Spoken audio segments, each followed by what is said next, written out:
سلو السلام بالعالي كما يكون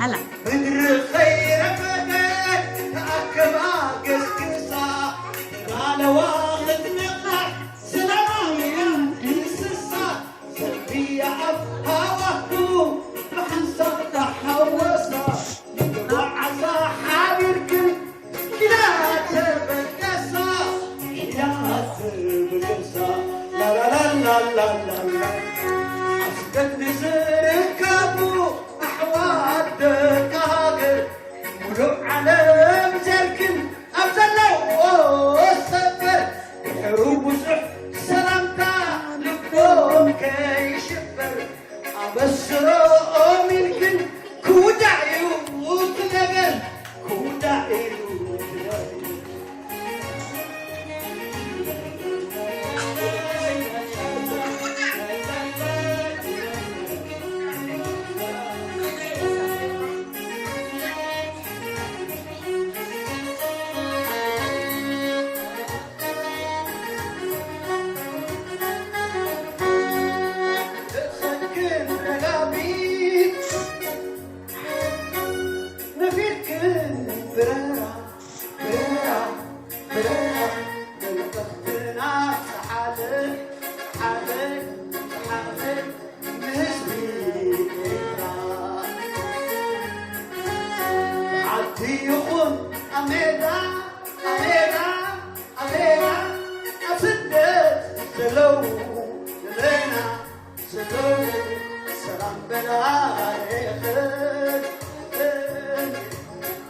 كما يكون يهدوه لا لا لا لا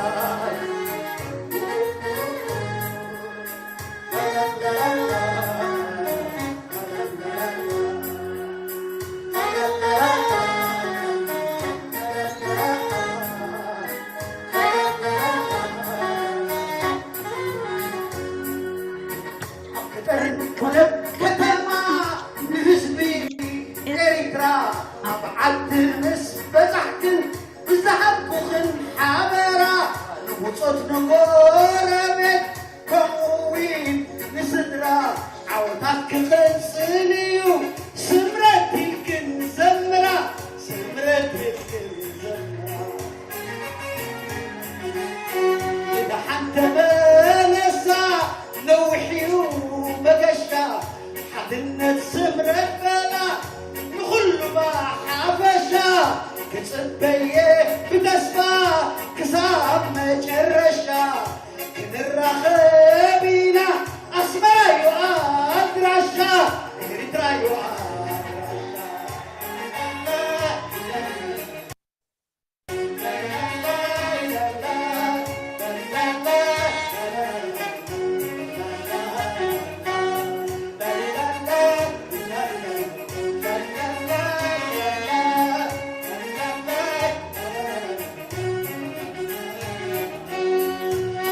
خلقن رقابي رقابي رقابي نبيكن بريرا بريرا بريرا نخدنا صحالي صحالي صحالي نهزني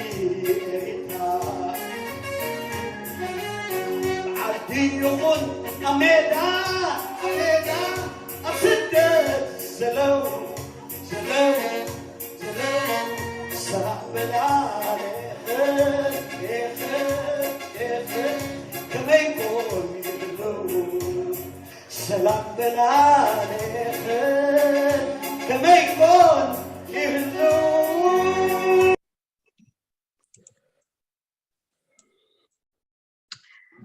أهلا وسهلا ومرحبا مشاهدينا الأعزاء الإخوة الأفاضل، ضيفي الكريم، أسعد الله أوقاتكم بكل خير. السلام عليكم ورحمة الله تعالى وبركاته.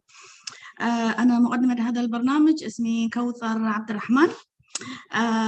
حلقة هذا اليوم لمجموعة الوفاق الإريترية ستكون باللغة العربية بالكامل إن شاء الله. وهذه نواصل هذه السلسلة من تعريف عن حركة الوفاق الإريترية وما أعده من وثيقة، وهذه الوثيقة كانت عن الدستور الإريتري.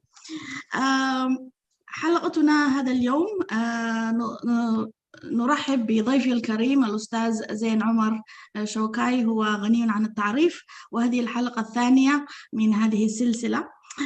أود أن أرحب به، وهو عضو المجلس الإداري لحركة الوفاق الإريترية، وما زلنا نتحدث عن هذه الدستور، وأيضا هو الهدف منه وضع بعض المفاهيم الصحيحة وشرح لأهم الأهداف الوثيقة، وهي مقترح مسودة دستور إريتريا التوافقي المؤقت الذي أعده حركة الوفاق الإريتري في عام 2018.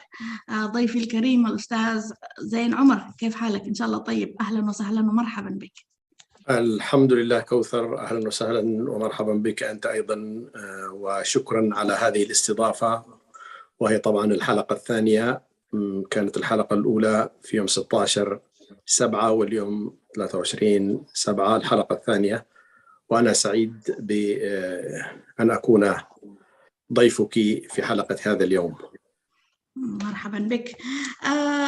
فلو سمحت تعطينا نبذة كده قصيرة عن ما تحدثنا عنه في الحلقة الأولى، وما بعد ذلك سأقدم لك بعض الأسئلة، ونود من المشاهدين الأعزاء أن يقدموا أسئلتهم عبر الفيسبوك اللي هو يبث مباشرة الآن.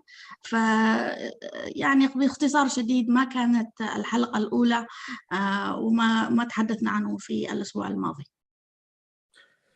نعم، الأسبوع الماضي تحدثنا عن الفوارق الموجودة في الدساتير الثلاثة.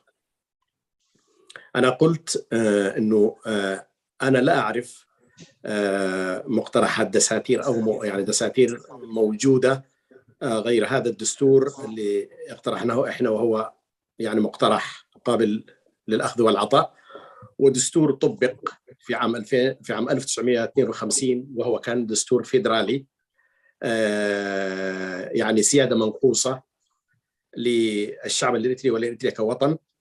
وبالتالي كانت العلاقة اللي نظمها ذلك الدستور غير قائمة الآن حتى نطالب بتطبيقه، وهو دستور تقادم عليه الزمن أيضا، يعني دستور 52، على الرغم من وجود كما ذكرنا مرارا وتكرارا أنه كان دستورا متقدما للفترة التاريخية التي ظهر فيها يعني.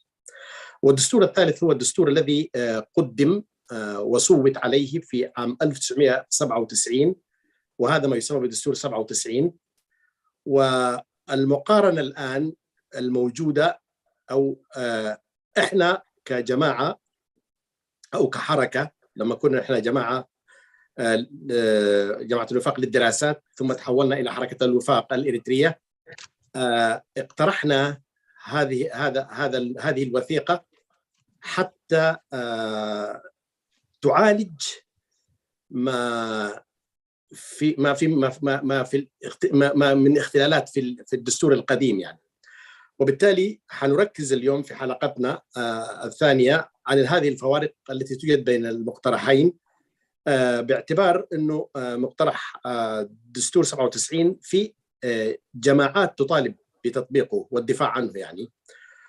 وأنا أرى شخصيا، وأيضا حركة الوفاق ترى، أنه هذه الوثيقة تحتاج إلى مراجعة حقيقية، مراجعة نقدية لمحتوياته يعني. وهذا ما نفعله في مناقشتنا هذا اليوم، نراجع محتوياته بحيث نقف لماذا حركة الوفاق تجرأت واقترحت دستور انتقالي في ظل وجود دستور يعني 97 هناك جماعات تطالب بتطبيقه. طيب طيب السؤال الأول هو ماذا تود أن يكون تركيزنا لهذا اليوم ونحن نناقش هذا الدستور؟ ما هي التركيزات بالمقارنة مع دستور 1997؟ تفضل. في اعتقادي ما قامت به حركة الوفاق الإريترية هو أنها حاولت طرح وثيقة أسمتها الاسم الموجود في الوثيقة مقترح مسودة الدستور الإريتري التوافقي المؤقت. هذه الوثيقة أو هذه التسمية لها دلالات طبعا، يعني لا يمكن أن نتجاهل الدلالات التي يعني تحمل هذه التسمية. يعني بداية الوثيقة هي عبارة عن مقترح مسودة يعني، وليست وثيقة متكاملة يعني، بمعنى لا يأتيها الباطل من بين يديه ولا من خلفه، هي وثيقة ككل الوثائق يعني، وهي وثيقة دستورية وليست موجهات عامة لصياغة الدستور يعني.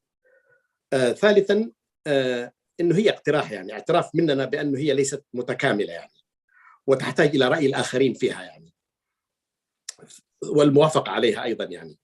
بعدين باعتبار يعني أسميناها أيضا دستورا توافقيا يعني، بمعنى إذا لم يتم التوافق حوله فهي وثيقة لا معنى لها يعني، إذا اقترحتها جماعة وبقيت هناك أدراج المكاتب أو الرفوف كما حدث لدستور 97، فهذا يعني يفقدها قيمتها يعني. وهي وثيقة معدة أساسا لخدمة المرحلة الانتقالية وليست وثيقة دائمة يعني. عادة كما ذكرنا في الحلقة الماضية أيضا أن الدساتير لا تتميز بالديمومة، ولكن إلى حد ما الدساتير تختلف عن القوانين بأنها تتميز بشيء من الثبات يعني إلى أن تتغير يعني. كلاهما سواء كانت القوانين المنبثقة عن الدساتير أو الدساتير نفسها تحتاج إلى مراجعات نقدية دائما وأبدا، ولكن الدساتير يعني دائما تكون خطوط عامة تستقى منها القوانين، وبالتالي تتميز إلى حد ما بالثبات يعني. وهذا هو اللي يميز هذه الوثيقة الدستورية اللي احنا مقترحينها يعني. شكرا لك أستاذ زين. السؤال التالي هو هذا الاختلاف الذي بين هذه الوثيقتين، وثيقة 79 والوثيقة المقترحة من قبل حركة الوفاق، هل هو اختلاف شكلي أم اختلاف جوهري؟ نعم أخت كوثر، لو لم يكن هناك اختلاف جوهري لما أتينا بوثيقة جديدة يعني. بالتالي هو اختلاف جوهري هو، لكن هذا الاختلاف الجوهري آمل أن لا يفهم منه خطأ أنه هو اختلاف كلي أو مثلا شامل، أو مثلا الوثيقتين لا تلتقيان بأي شكل من الأشكال يعني.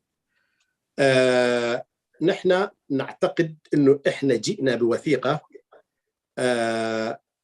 يعني تعبنا فيها، عدلنا فيها مواد دستورية مهمة جدا، اقترحنا فيها تعديلات حقيقية، ولذلك خرجنا للدفاع عنها علنا، واعتقادا منا بأنها بتخدم شعبنا على الأقل في هذه المرحلة الانتقالية. وبالتالي الاختلاف رغم أنه جوهري وليس شكلي، إلا أنه ليس اختلافا يعني اختلاف تضاد يعني ينفي بعضه الآخر يعني. لكن نحن نعتقد أنه شعبنا يستحق، وشعبنا بحاجة إلى وثيقة دستورية متقدمة عن وثيقة مضى عليها 25 عام ولم تطبق على أرض الواقع، وكانت من أساسها عندما اقترحت أو عندما صوت عليها حتى كانت وثيقة تعتريها الكثير من النواقص والعيوب يعني.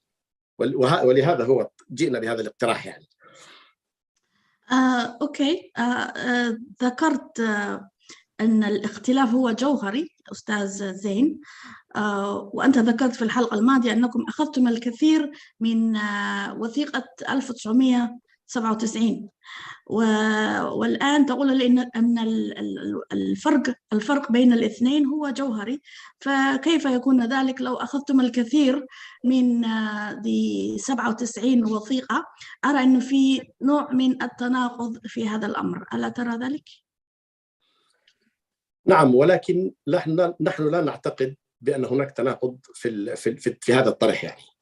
والسبب هو نحن أكدنا مرارا وتكرارا إنه إحنا استفدنا من وثيقة عام 97 استفادة كبيرة، ونكن كل الاحترام والتقدير للوثيقة ولمعديها، ونعتقد أن هي وثيقة إريترية متعوب عليها، ولكن هناك نواقص تعتريها، أكدنا مرارا أن هناك نواقص فيها. يعني هذه الوثيقة يعني هذه النواقص لا يمكن تجاوزها، يعني لا يمكن مثلا غض الطرف عنها، يعني لأنها تمس أشياء جوهرية في قضايا حقوقية مهمة جدا. يعني ممكن ناخذ بعض الأمثلة في حوارنا يعني لهذا التماثل وفي نفس الوقت الاختلاف. يعني فلو أخذنا مثلا الوثيقة الدستورية المقترحة من قبلنا والوثيقة الدستورية بتاع 97 ديباجتهم مثلا واحدة، هي لم نكلف أنفسنا بخلق بريامبل أو ديباجة للدستور الجديد لسبب بسيط جدا، إنه كل القضايا التي كانت تتضمنها نحن موافقين عليها، يعني التي تضمنتها وثيقة 97، وهي تقريبا 8 فقرات. يعني ال8 فقرات فيها كلها موافقين عليها، ما عدا يمكن فقرة واحدة تتحدث عن المرأة، إحنا شوية أضفنا لها زي يعني جملة قبل بداية الفقرة يعني تؤكد أكثر على حقوق المرأة، يعني واللي هي نعتقد أنه هي يعني أي وثيقة دستورية تهمل أهمية مشاركة المرأة وأهمية دور المرأة فهي وثيقة منتقصة. وبالتالي أضفنا يعني في هذه الوثيقة المقترحة هذه الجملة فقط يعني في الديباجة بس. هذه يمكن اللي عملناه، وهناك يعني أبواب ومواد وفصول عديدة نحن أخذناها كما هي من وثيقة 97، لأنها يعني هي بالدرجة الأولى هي يعني تتشابه في معظم الدساتير في العالم، يعني لأن دساتير العالم هي يعني بشكل عام الدساتير الوضعية هذه التي تتعارف عليها الدول والحكومات والشعوب، هي دساتير وضعية هي وضعوها الناس يعني لتخدم يعني شعوبهم وبلدانهم. يعني هذه الدساتير يعني عندها هندسة تقريبا هندسة واحدة. مثلا في المدرسة الإنجليزية والمدرسة الفرنسية في الدساتير، يعني معظم الشعوب يا إما تقتدي بهذه أو بهذه. يعني فالهندسة الدستورية في العالم كله تقريبا بعد ظهور الدولة الحديثة مبنية على هذين الهندستين للقوانين والدساتير في العالم. يعني فبالتالي نحن نعتقد أنه الوثيقة الدستورية التي لدينا فيها الكثير من ما تتضمنه دساتير العالم، لأنها 97 أيضا تضمنت الكثير مما تتضمنه دساتير العالم فقط. يعني فالتناقض ليس بهذه الدرجة قصدك؟ نعم، حتى لو كان جوهريا ليس يعني فيه ما ينفي بعضه البعض. يعني طيب، هل يمكن أستاذ زين أن تتطرق على سبيل المثال إلى بعض هذه المواد التي تم تعديلها في هذه الوثيقة، وما كان منطلق هذه التعديلات، وهل كانت بالفعل ضرورية في رأيك؟ نعم أخت كوثر، أنا يمكن اليوم هحتاج كثير من المرات حتى لا يمل المستمع، أنا أنبهه مسبقا يعني إنه كثير من المرات حاطلع على بعض الفقرات وحأقرأ بعض الفقرات بالكامل حتى يفهم المستمع ما هي المشكلة، أين تقع المشكلة. يعني عليه تحملونا شوية اليوم، ما راح يكون يعني نقاش تلقائي يعني من وحي قراءتنا للوثيقة، بل حنكون شوية دقيقين في قراءة بعض الفقرات من كل الوثيقتين. يعني فإحنا عندنا في يعني للمقارنة يعني دستور 97 إنه أول حاجة من المهم لفت النظر إنه الوثيقتين الأصليتين في كلا الدستورين هي النسخة الإنجليزية. وثيقتنا اللي احنا عديناها باللغة الإنجليزية، والوثيقة اللي عدتها مفوضية الدستور في 97 هي وثيقة باللغة الإنجليزية. عدد فصولهم تقريبا متقارب، هو الوثيقة التاريخية 97 تتضمن 7 فصول، وثيقتنا احنا تتضمن 8 فصول يعني. أمر آخر، وثيقتنا احنا تتضمن 70 مادة، وهذه الوثيقة اللي 97 تتضمن 59 مادة. يعني معظم الفصول والأبواب متشابهة كما ذكرت، لكن ولأننا أضفنا بعض الأشياء اللي رأيناها مهمة، فوثيقتنا أصبحت زي 70 صفحة تقريبا، بينما الوثيقة الثانية كانت عبارة عن 59 صفحة. هذا أول شيء يعني ممكن يتطرق له الواحد للمقارنة يعني.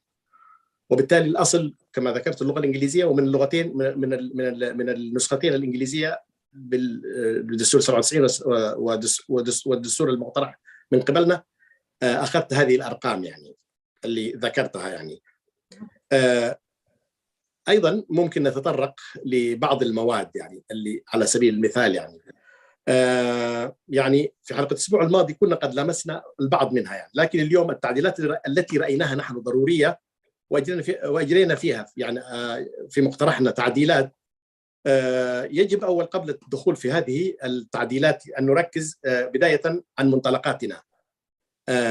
نحن كنا نسمع دائما وأبدا من قوى المعارضة، بعض قوى المعارضة وخاصة المعارضة اللي خرجت بعد 2000 يعني وخرجت من رحم الجبهة الشعبية، دائما يرفعوا شعار قوامنا يتكبر، يجب تطبيق الدستور، والحديث يتم بقوامنا يعني دستورنا يعني، مع العلم بأنه مش كل الناس وافقت على هذا الدستور يعني، مش كل الناس شاركت في هذا الدستور يعني. لكن خلينا نتجاوز هذه النقطة ونقول يعني مثلا قوامنا يتكبر نقبل بها على مضض يعني. لكن بعد مرور 25 سنة وعدم تطبيق هذا الدستور اللي ما شاف النور أصلا يعني، أن يطالب البعض بتطبيقه دون أي مراجعة نقدية لمحتوياته هو ممارسة للتضليل في النظر والتجهيل يعني. غير أنا أي إنسان حر، أي إنسان يعني يفكر بشكل ديمقراطي بشكل سليم ما يقبل في نفسه يعني. واللي أجريناه إحنا هو قراءة نقدية لتلك المحتويات يعني، ونحن نعتقد هذه المحتويات هي محتويات قابلة للنقد وقابلة للنقد بالضاد يعني، بالدال وبالضاد يعني، بمعنى it can be criticized and it can be also refuted يعني refutable يعني. وبالتالي هي يعني هذه هو السبب اللي خلانا ننطلق منطلقنا يعني كان لهذا السبب في إعداد دستور رأينا فيه إنه هو ممكن يكون خطوة متقدمة عن الدستور السابق الذي تمت الموافقة عليه في 97.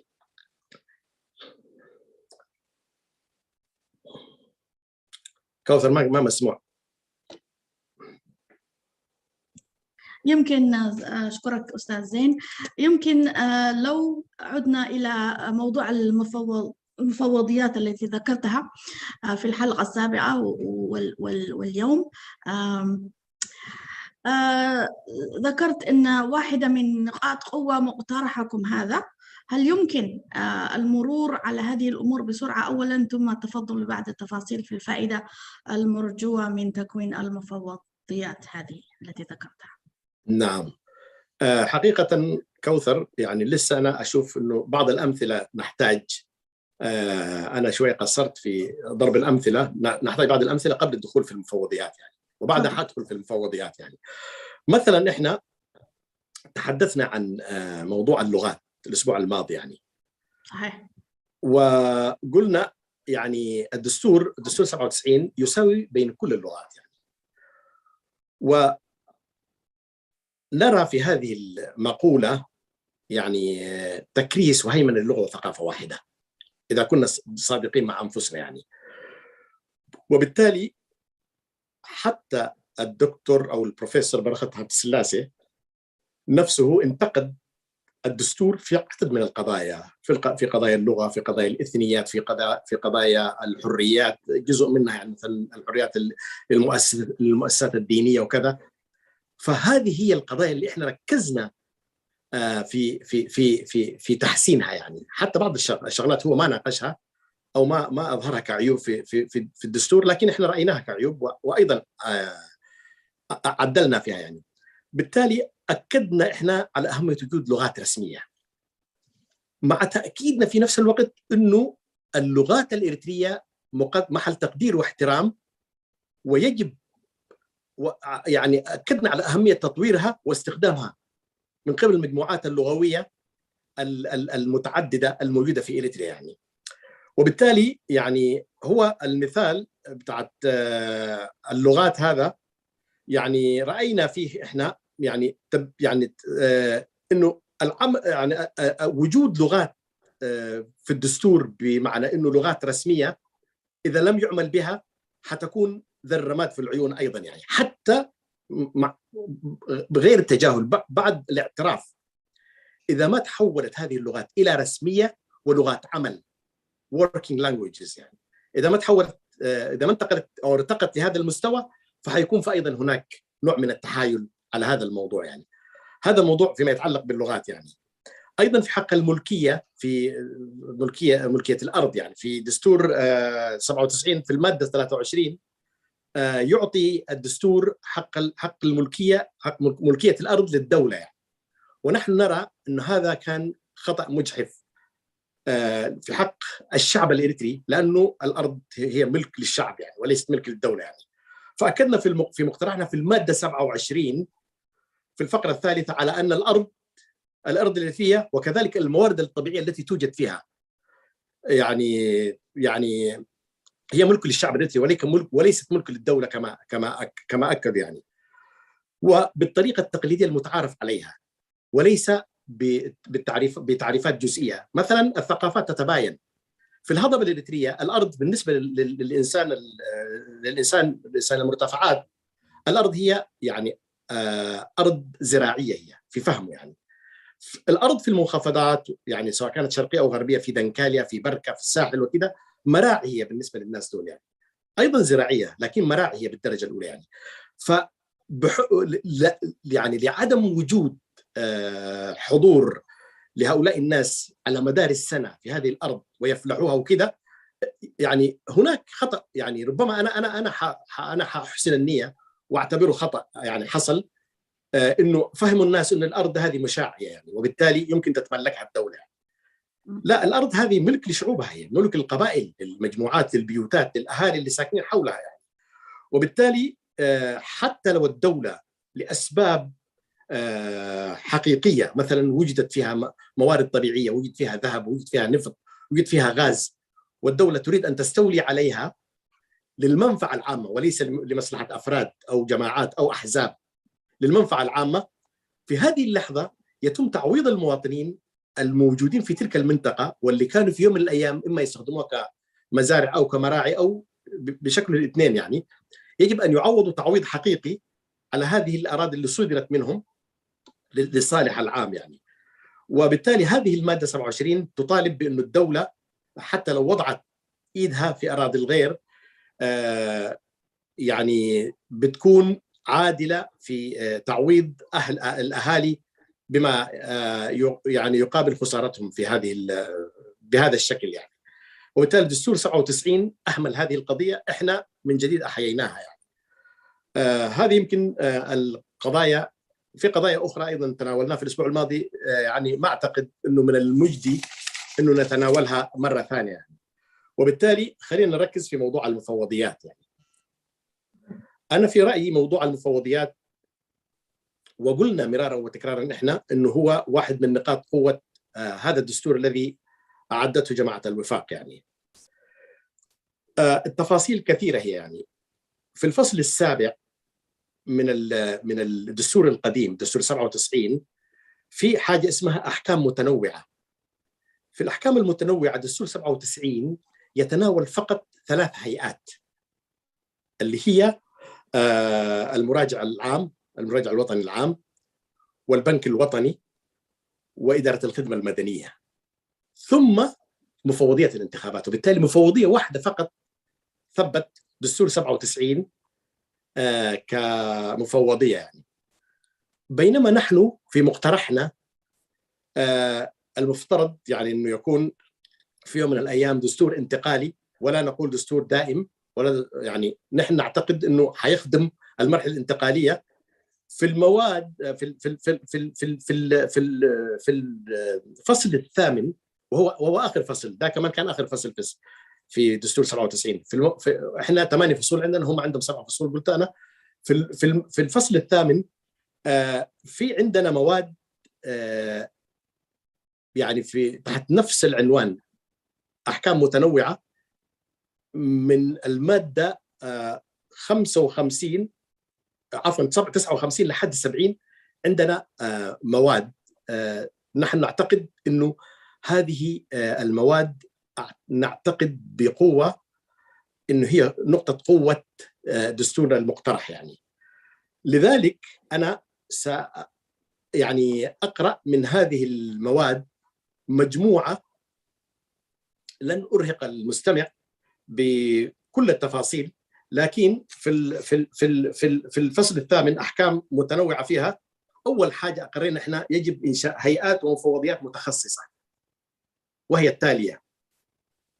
قبل ان نذكر التاليه ليش يعني، واحد ان يتم انشاؤها خلال الفتره المؤقته او الانتقاليه، حتى ممكن تكون بعدين البرلمان لو صوت عليها تكون مفوضيات دائمه يعني، او على الاقل تتميز، تعطى وقت اكثر يعني هذه المفوضيات. ان تنشا من قبل الجمعيه الوطنيه، انه البرلمان هو اللي يقرر ما هي هذه. ان تسترشد بالقوانين التي يسنها البرلمان يعني الجمعيه الوطنيه. ايضا تعمل لمده تحددها الجمعيه الوطنيه وليس اي شخص بمزاجه يعني. وايضا يتم ترشيح اعضائها من قبل الجمعيه الوطنيه وانتخابهم يعني من قبل الجمعيه الوطنيه. فالماده 59 هو المراجع العام، موجود في كل القوانين ومهم ولكل بلد، ما حتطرق له. لكن الماده 60 البنك الوطني ايضا لازم يكون في بنك وطني في كل بلد، مهامه محدده هي دستوريا. الماده 61 هي اداره الخدمه المدنيه، وهي كمان ايضا يعني احنا عندنا فيها اضافات، انه يعني ان تتوفر فيها العداله وان يتوفر فيها التنوع وكذا، لكن يعني هي تقريبا مشابهه لما موجود في السابق يعني. اما الماده 62 فهي مفوضيه الانتخابات، وموجوده في الدستورين قلت انا، ومهمه جدا. هي دائما في كل دساتير يخطوا مفوضيه الانتخابات يعني. المفوضيات اللي طرحناها احنا هي مفوضيات من 63 الى 69، وهي مفوضيات مهمه جدا نعتبرها احنا. فلذلك انا حاقرا ماذا تتضمن كل مفوضيه. يجب يعني ان يستوعب المستمع والمشاهد هذه القضايا، لانها هي قضايا حقوقيه يعني ستدافع عن حقوقه كمواطن، وهي قضايا من المهم جدا حلها في المرحله الانتقاليه او البدء في حلها في المرحله الانتقاليه، لانها تضمن اول حاجه العدل والامن والامان لاريتريا، والحقوق للمواطن الاريتري، والاستقرار للبلد يعني، حتى لا تكون في هناك نزاعات في قضايا اذا اهملتها الحكومات المتعاقبه في المعالجات يعني. فدعينا اقرا كوثر الماده 63 مفوضيه حقوق الانسان والشعوب، اسمها يعني. تفضل. دي تتضمن تقريبا مفوضيه حقوق الانسان والشعوب. يجب ان تكون هناك مفوضيه راسخه تعمل من اجل حقوق الانسان والشعوب بشكل مستقل دون تدخل من اي سلطات حكوميه، وتضمن حمايه حقوق المواطنين في ان يكونوا احرارا من التمييز بسبب الاصل او العرق او الاثنيه او الجنس او العقيده او اللون او العلاقات الاعاقه الجسديه او العمر. 2 تمنح هذه المفوضيه سلطات فيما يتعلق بالقضاء على التمييز والوقايه منه في التوظيف وفي الحصول على التعليم والعلاج الطبي والسكن العام بسبب الاصل العرقي او الاثني او الجنسيه او العقيده او اللون او الجنس او الاعاقه او العمر يعني. ستتضمن المفوضيه التزام اريتريا بالاعلان الافريقي لحقوق الانسان والشعوب والاعلان العالمي طبعا لحقوق الانسان. الماده 64 مفوضيه السلام والمصالحه والعداله الانتقاليه. هذه مفوضيه مهمه جدا اخذ كوثر. في النقطه الاولى نقرا ان مسيره النضال الطويله والمؤلمه ومختلف الفظائع التي ارتكبت في فتره ما بعد الاستقلال خلفت وراءها استياء عميقا وبالتالي تصبح عملية المصالحة ضرورية وشرط أساسي لإصلاح النسيج الاجتماعي المنهك أو المنتهك أيضا يعني، وإعادة بناء الثقة وتعزيز أسس إعادة دولة متناغمة ذات مستقبل مشرق. لذا يجب إنشاء مفوضية للسلام والمصالحة والعدالة الانتقالية، وستحقق هذه المفوضية في الفضاء التي ارتكبت قبل وبعد الاستقلال. لذا يجب عليها جمع الحقائق والأدلة حول هذه الأمور. 2. من الضروري أن يمر الإريتريون بعملية تعافي للتغلب على الآثار السلبية للمظالم من أجل تطبيع العلاقات والحفاظ على التعايش السلمي، ويتضمن ذلك إجراءات تهدف إلى تصحيح الظلم بشكل مناسب والتعويض عن الخسائر المادية إن وجدت، وحل التوترات، واستعادة الثقة المفقودة بين المكونات الاجتماعية المتأثرة من خلال وضع تدابير ومقاربات مناسبة لبناء الثقة بما يتناسب مع ظروفنا الخاصة كإريتريين يعني. وهذا يستلزم إنشاء مفوضية مصالحة مستقلة مهمتها جمع الحقائق والأدلة ذات الصلة، والتي من شأنها الإسراع في تطبيق العدالة الانتقالية. وتقوم المفوضية بوضع نهاية لمعاناة الأقارب الذين فقدوا أحبائهم في عهد الدكتاتورية، وعليها معالجة الظلم وتقديم تعويضات عن الخسائر المادية وحل التوترات واستعادة الثقة والسلام بين المكونات الاجتماعية. 3. لقد فشل حزب الجبهة الشعبية الحالي فشلا ذريعا في تأسيس تعايش سلمي وشراكة حقيقية في الأمة الإريترية خلال فترة حكمه على مدار العقود الثلاثة الماضية. وفي الفترة الانتقالية سيتم حل حزب الجبهة الشعبية وتحويل جميع ممتلكاته المالية وغيرها من الممتلكات الخاضعة لسيطرته إلى خزانة الدولة، ويحظر على أعضاء اللجنة المركزية وغيرهم من قادة الحزب والحكومة ممارسة أي أنشطة سياسية خلال الفترة الانتقالية. ما عليهم جرم، لكن هؤلاء الناس كانوا متورطين في النظام السابق في الكثير من أعماله. هؤلاء الناس لا يشارك في المرحلة الانتقالية، لأنه هذه المرحلة الانتقالية حتحاسب وحتحقق في السجلات الإجرامية لهذه الجماعات يعني، وبالتالي مشاركتهم في المرحلة الانتقالية لا يجب أن يكون موجود يعني. المادة 65 خذ كوثر هي مفوضية التسريح وإعادة إدماج أعضاء الخدمة الوطنية. هذا الموضوع اللي أنهك شعبنا وأنهك شبابنا وأنهك عوائلنا وأنهك أسرنا وشتت شملنا وخلى شبابنا يهربوا يقعوا في البحار ويكونوا يعني وجبة للحيتان والأسماك في البحر الأبيض المتوسط، ويموتوا بالمجان ويموتوا بأعداد كبيرة، وأهاليهم لا يعرفون حتى الآن أين هم يعني إن وجدوا ولم يوجدوا يعني، حتى ما بكوهم في أسر كثيرة، أسر إريترية كثيرة ما بكت أبنائها. هذه الخدمة الوطنية اللي ولدته يعني شيء فوق الخيال هو للشعب الإريتري من مآسي وآلام. هناك في الآونة الأخيرة أخذ كوثر من يدافع عن ساوى ومن يدافع عن معسكر ساوى والتدريب فيه، ويعللون ذلك بأنه معسكر ساوى مصنع الرجال، عشان كده قدرنا نقاوم غزو الوياني، عشان كده قدرنا نقاوم نضرب الوياني، نردعهم، نرجعهم من حدودنا وكذا. قد يكون هذا الشيء أسهم فيه، لكن هل هذه كانت الطريقة الوحيدة للإسهام في الدفاع عن إريتريا؟ كأننا يعني وصلنا لمرحلة أن ندافع عن الباطل وندافع عن الظلم بهذا الشكل يعني. معسكر ساوى كان بصراحة بؤرة من بؤر العذاب اللي شاف فيها الشعب الإريتري الويلات يعني، والشعب الإريتري وكل الأسر الإريترية يعني. ولذلك مفوضية التسريح وإعادة إدماج أعضاء الخدمة الوطنية رأينا أنه هي من الأهمية بمكان أن توجد يعني. وأهداف هذه المفوضية هي تصميم برنامج وتنفيذ نظام لتسريح أعضاء الخدمة الوطنية، تعزيز عملية الانتقال من خلال ضمان إعادة إدماجهم بالكامل في بيئة مدنية، تصميم عملية تجعلها مساهمة في الأمن والاستقرار في بيئة ما بعد الصراع، بحيث يمكن البدء في إنعاش البلاد وتنميتها. 4. تصميم برنامج يجعل هذه العملية المعقدة في تجلياتها السياسية والعسكرية والأمنية والإنسانية والاجتماعية والاقتصادية سهلة مقبولة من الشعب الإريتري يعني العملية إعادة الإدماج والتسريح وكذا يعني. 5. من خلال إعفاء أعضاء الخدمة الوطنية من الهياكل العسكرية ومساعدتهم على الاندماج الاجتماعي والاقتصادي في المجتمع ينبغي أن يسعى البرنامج إلى دعم الأعضاء من الذكور والإناث على قدر المساواة من خلال توفير الفرص التعليمية والتجارية لهم، تصميم البرنامج والبحث عن فرص تمويل لتنفيذه. هذه إلى آخره يعني، حتى خاتين نقطة 7 وعاملينها إلى آخره يعني، ممكن نمحوها، ممكن تضيف عليها الناس يعني.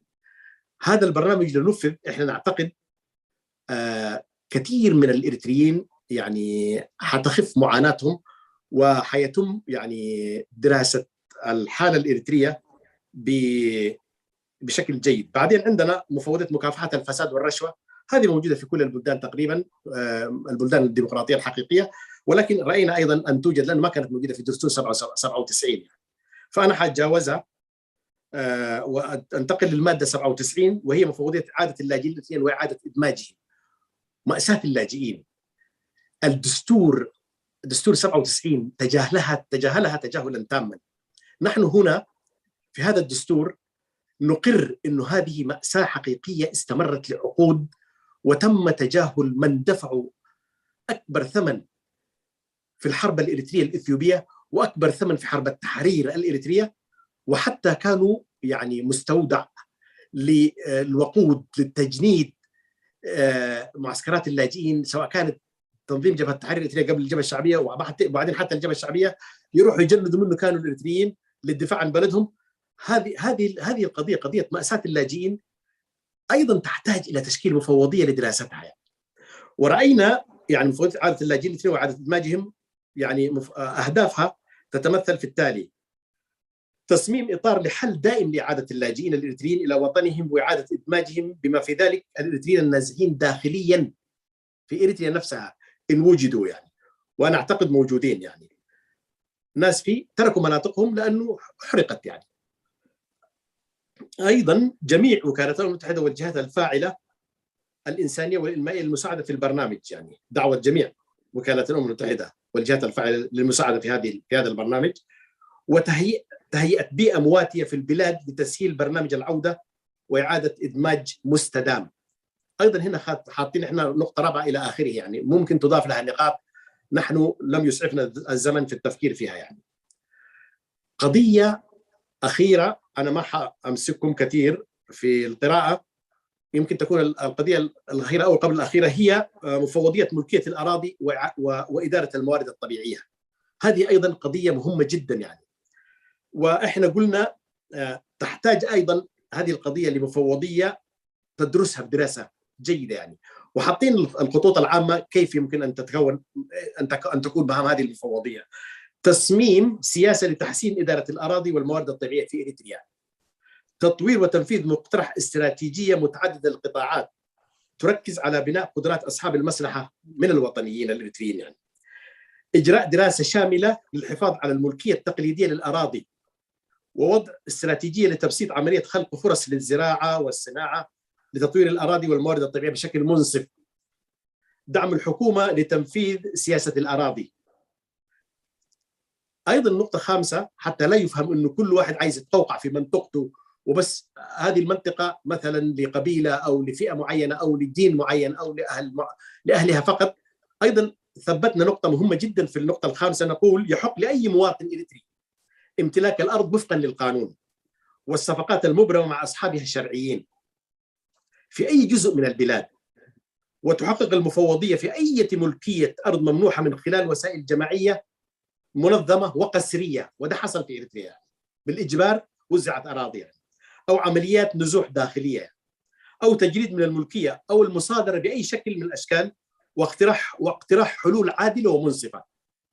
أيضا تعتبر الأرض داخل الوطن الأصلي داخل الموطن الأصلي لأي مجموعة، سواء كانت مملوكة ملكية جماعية أو فردية، ملكية مشروعة لهذه الجماعة، وبالتالي يجب أن يتوافق أي شكل من أشكال ملكية الأرض مع القواعد والقوانين العرفية التي تم قبولها تاريخيا من قبل المجتمع المحلي. والمادة 69 هي مفوضية الدستور الوطني، ودي موجودة قلت في الدستور السابق، وهي أيضا موجودة في الدساتير كلها، وبالتالي أنا أكتفي بهذا القدر. المادة 70 هي تعديل الدستور، وهي أيضا موجودة في الدستور 97 وفي دستورنا هذا. وبهذا القدر أنا أكتفي لتوضيح ما تضمنه دستور أو مقترح حركة الوفاق بالنسبة للتعديلات الدستورية التي رأينا أنها مهمة للغاية. وأنا أكتفي بهذا القدر. إذا كان هناك أسئلة كتبت في الفيس أو بأي شكل من الأشكال ممكن نجيب عليها أخت كوثر. أشكرك أستاذ زين. حتى الآن يوجد تعليقتان من الأخ حسن شوكاي والأخت هناء سراج، وبالإنجليزي أقرأ ولا؟ نعم أقرأ بالإنجليزي، أنا إن شاء الله أرد عليه بالعربي. أوكي طيب حلو.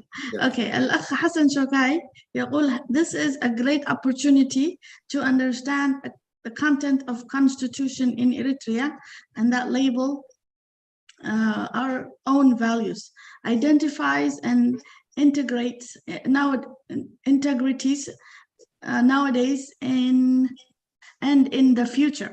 Senate Study Group is available to construct an educational program facility in understanding our own constitution. We are students to attend carefully and share with all Eritreans. Very interesting topic, Sister Kauthar and Brother Zain. طيب الأخت هناء تعليقها هو I wish the youth and the young Eritreans allow themselves to actually learn the Qawam or constitution properly because it determines the future of their generation. ما هو تعليقك هذا الكلام؟ على هذين التعليقين. أولا تعليق حسن هو يعني تعليق إلى حد ما يعني مكتفي بذاته هو، ونحن سعيدين في أنه تأتينا تعليقات من أخوة نعرفهم ويعرفونا ومتابعين برنامجنا سواء كانوا حسن شوكاي أو هناء سراج. أنا أعتقد سنيد بذلت جهد لتوضيح ما لديها من وثائق بصورة كان فيها الكثير من الانفتاح يعني، وكان فيها الكثير من الصدق والمصداقية مع النفس ومع الآخر يعني.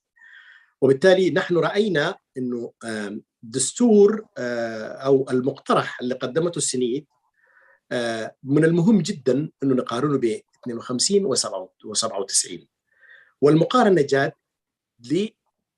لتوضيح أولا أهمية أن تكون عندنا حياة دستورية، ثانيا أهمية أن يفهم الإنسان الإريتري العادي ما هي الدساتير التي تحكمه،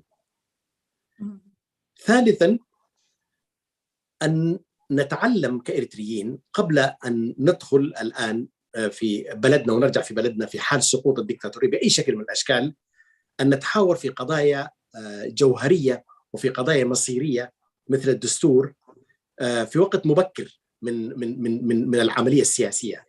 لا ننتظر بكرة في شوارع أسمرة نعمل ندوات أو في في في في في في في كرن أو في عردات أو في مندفرة أو في عدقية عدقالة عصب مصوع في منتديات. لا ننتظر تغيير حتى تجرى هذه المنتديات لمناقشة مستقبل إريتريا والحياة الدستورية في إريتريا.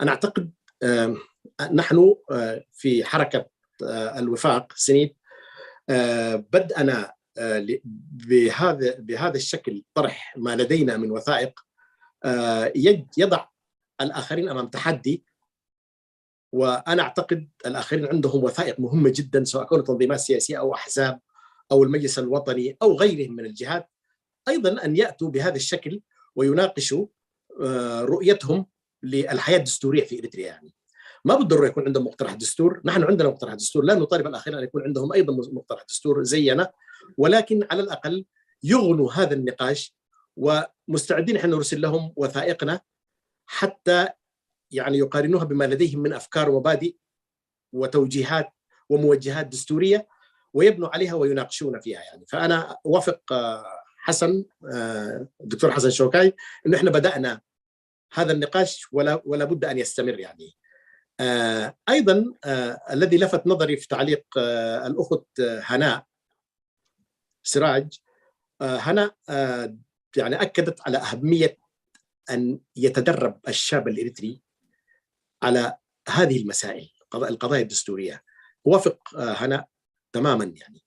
الشاب الإريتري اليوم مظلوم، هو موجود يعني إما موجود مضغوط في داخل البلد أو موجود يلاحق قوت يومه في المهاجر والمنافي، أو يبحث عن مخارج في دول الجوار القريب والبعيد من إريتريا ليهاجر أكثر في مكان يعتقد أنه هو حيث فيه أمن واستقرار. يعني هذا الشاب الإريتري نحن نعتقد أنه هو مر بتجربة، يعني بتجربة معاناة أثرت في نفسيته، خلته عديم الثقة بالمؤسسية وبالمؤسسات. الدولة اللي كان خاضع لها ويأتمر بأوامرها يعني خانت أمانة الشهداء وعهد الشهداء في أن تبني إريتريا ينعم فيها شعبها بالأمن والاستقرار، والشاب الإريتري هو كان أول ضحاياها يعني. والأسرة الإريترية فقدت أبنائها وبناتها الذين هاجروا. قبل أيام شاهدنا كيف أن شابا إريتريا أب ل5 أطفال لم يتجاوز عمره 30 يأتي إلى من جنوب ألمانيا محملا بكراهية عجيبة يعني ليقتل شابتين إريتريتين في يوم العيد.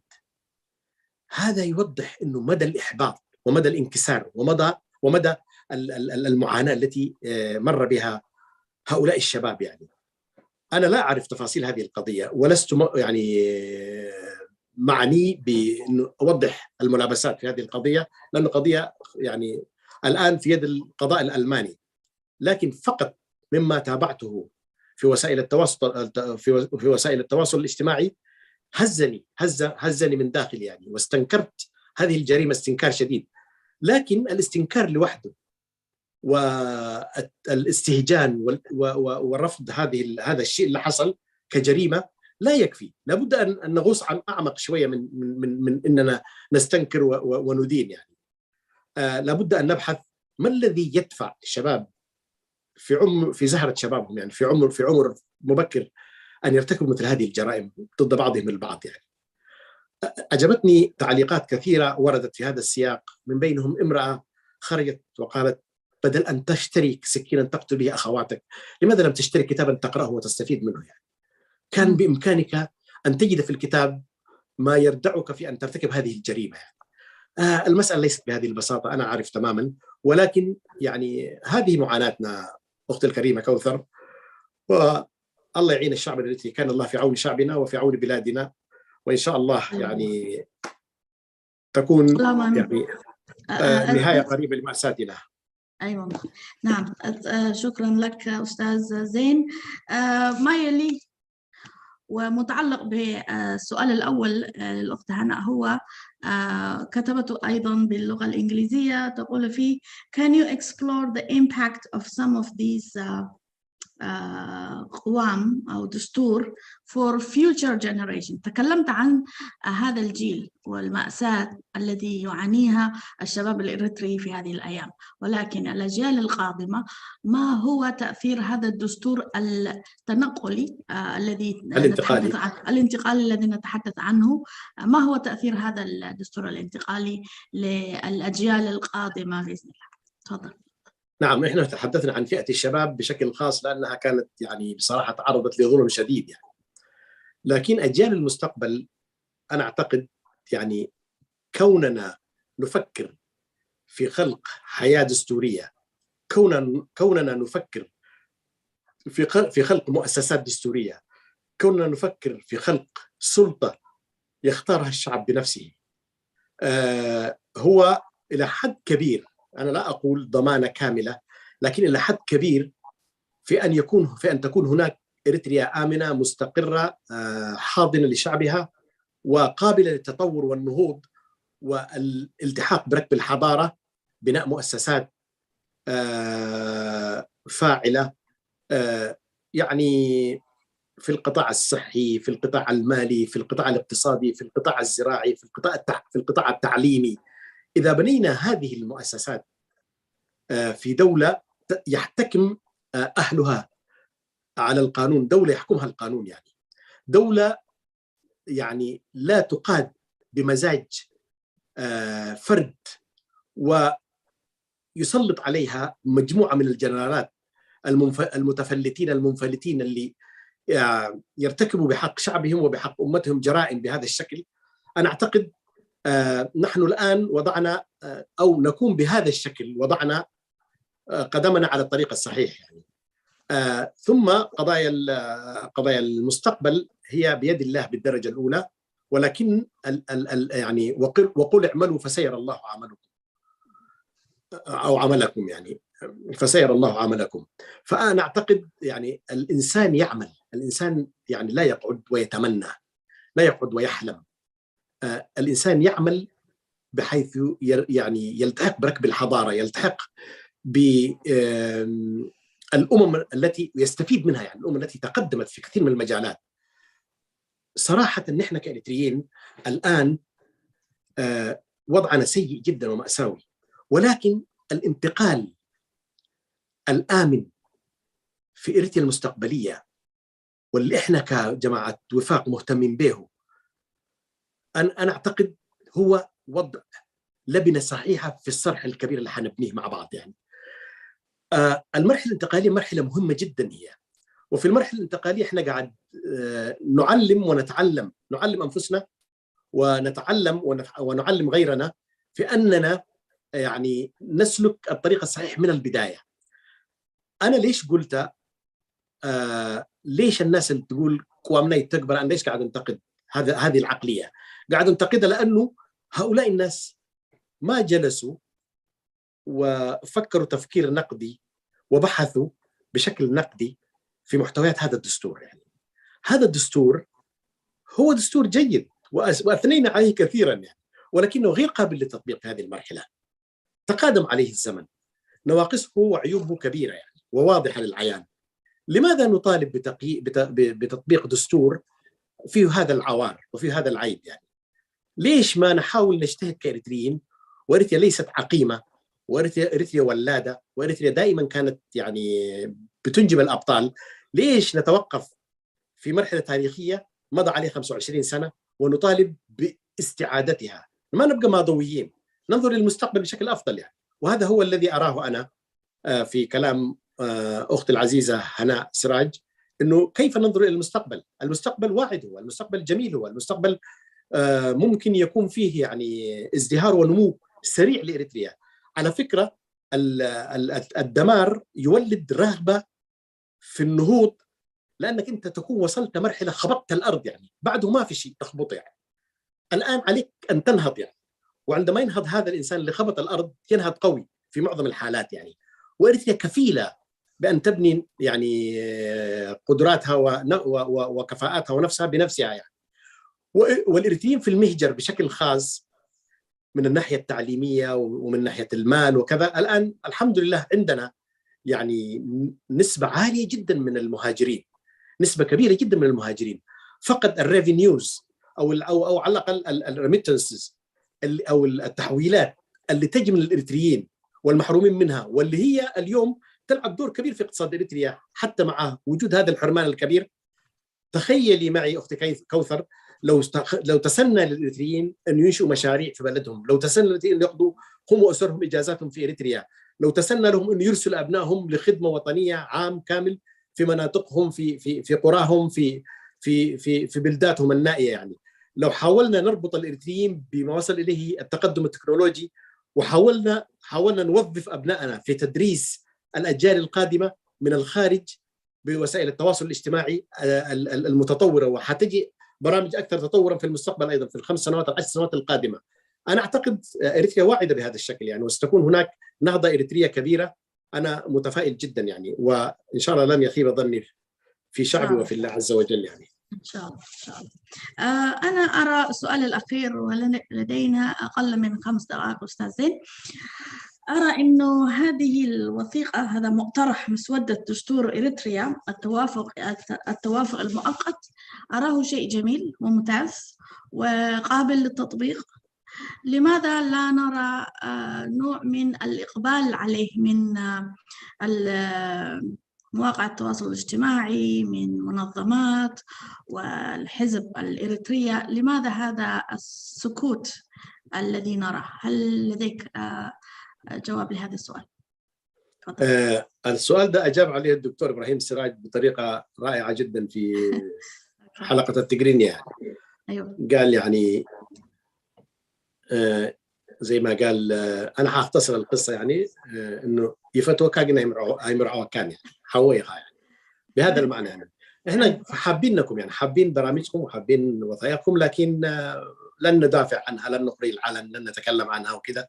هذا موجود يعني مسلكيا، حتى لو لم تقوله جماعات كثيرة شفهيا يعني. أنا شخصيا لا أطالب هذه الجماعات سواء كانت أحزاب سياسية أو منظمة مجتمع مدني أن تتبنى كل أفكارنا بشكل كامل يعني، أو أن تقعد تمجد فينا يعني وتقول أنتم جماعة جيدة وجماعة من الدارسين أتعبتوا نفسكم وجئتوا بوثائق متقدمة وكذا يعني. وده حقيقة يعني أنا ما قاعد أقوله لأنه مش ما نستحقها كجماعة يعني.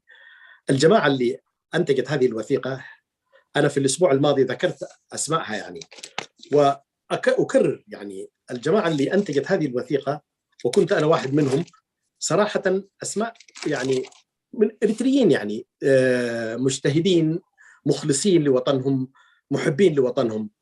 دكتور صلاح نور، دكتور كفلي ولد سلا سحاقوس وهو كان رئيس اللجنة، دكتور إبراهيم سراج، الدكتورة سارة عقباي،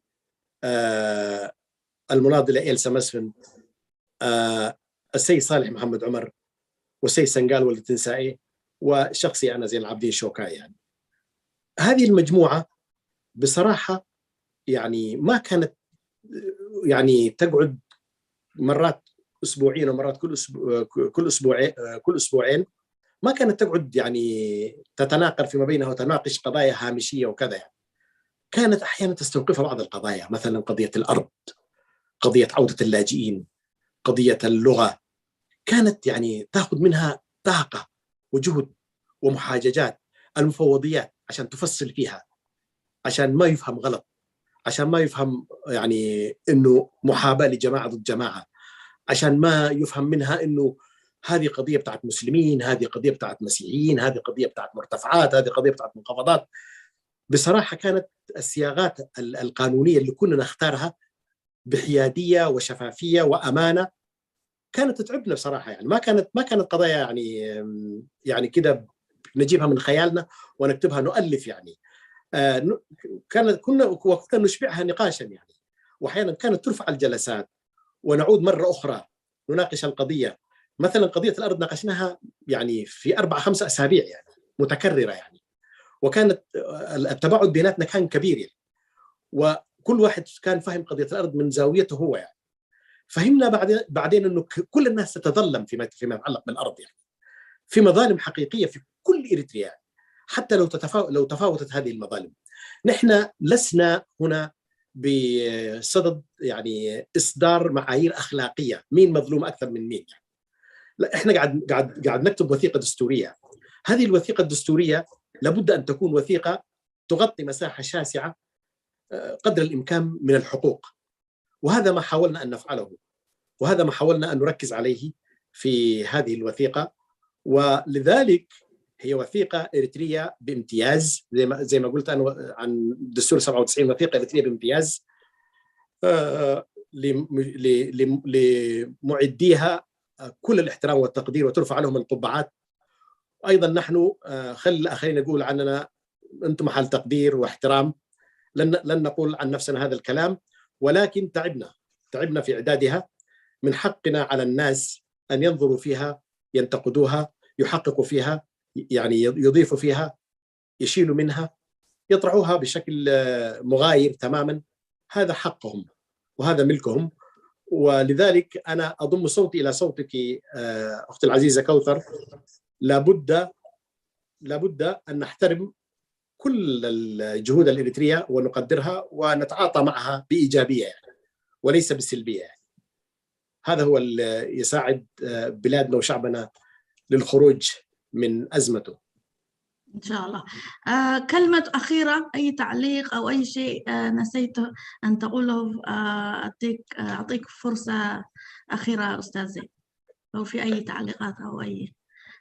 أنا تعليقي الأخير حيكون شكر لك أخت كوثر على المثابرة والصبر. أنت إنسانة مجتهدة ممتازة. الباشمهندسة الأستاذة كوثر تأتي في وقتك تتعبي قبل ما نعد لهذه الحلقة، تسألي. يعني أنا اليوم مثلا تأخرت دقائق، يعني كوثر كانت متوترة، يعني جالسة تنتظرني، يعني أنا لأسباب عملية، جزء منها فني هو وجزء منها داخل في ارتباطاتي الأسرية وكذا، فتأخرت عليها. فأشكرك على هذا الصبر وعلى هذه الروح، وأنت تقدمين هذه الحلقات وأنت مبتسمة دائما وأبدا. يعني شكرا جزيلا كوثر، شكرا كثيرا وجزيلا كوثر على عطائك وعلى مواظبتك في إعلام سنين الوفاق. وأيضا أشكر زملائي كلهم، يعني دون استثناء، الموجودين في الإدارة والموجودين في مواقع العمل المختلفة. عبد السلام في الخلفية دائما وأبدا، لا تراه الناس ولا تسمعه، ولكنه موجود بإخراجاته الرائعة وبتنزيله المادة بعد معالجات. الدعم المعنوي اللي يوفروه هنا عبد الرحمن، سراج، صلاح نور، الدكتور إبراهيم سراج، ناصر عمر، عبد الله حالي، ذلك الرجل الممتاز بتاع تعليقاته، أحيانا يضحكك وأحيانا يبكيك. كل هذه الثلة من الناس الرائعين اللي أنا أعمل في وسطهم، ما علي إلا أن أشكرهم جزيل الشكر. شكرا لكم فردا، وشكرا لك كوثر على هذا الأداء الرائع. والسلام عليكم ورحمة الله وبركاته. أشكرك جزيل الشكر أستاذ زين، تسلم. الحلقة القادمة الأسبوع القادم سيكون مع الدكتور إبراهيم سراج، وسنكمل مناقشة مسودة دستور إريتريا التوافقي المؤقت المقترح من حركة الوفاق الإريترية.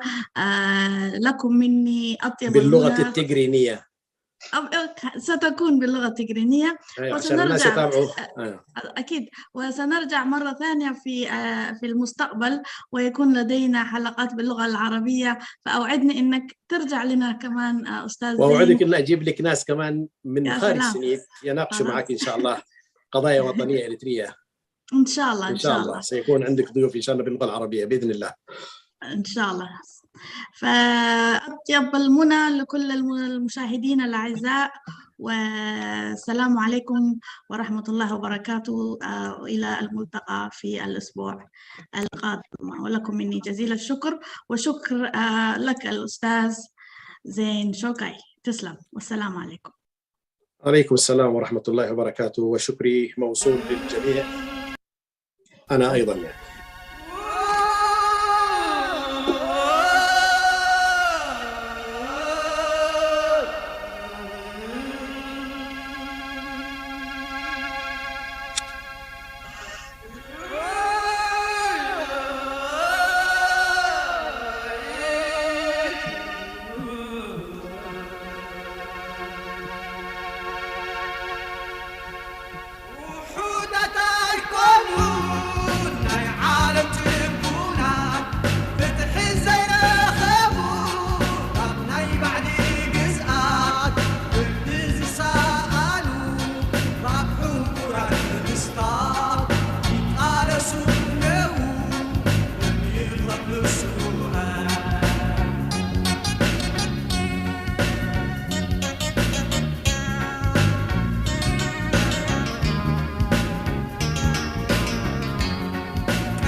عالم تربيته بنعمله بتنبر عالدم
تجي محاس نادينا كامتيكو كلتيك وحال عالم بكم علاقة نوزع سلس عالم كما قلب كزيكو طلقايا أبشارة وقد فاقي أبتن ستة وساعة بدعم زيت الزين وداي كرني أفريقا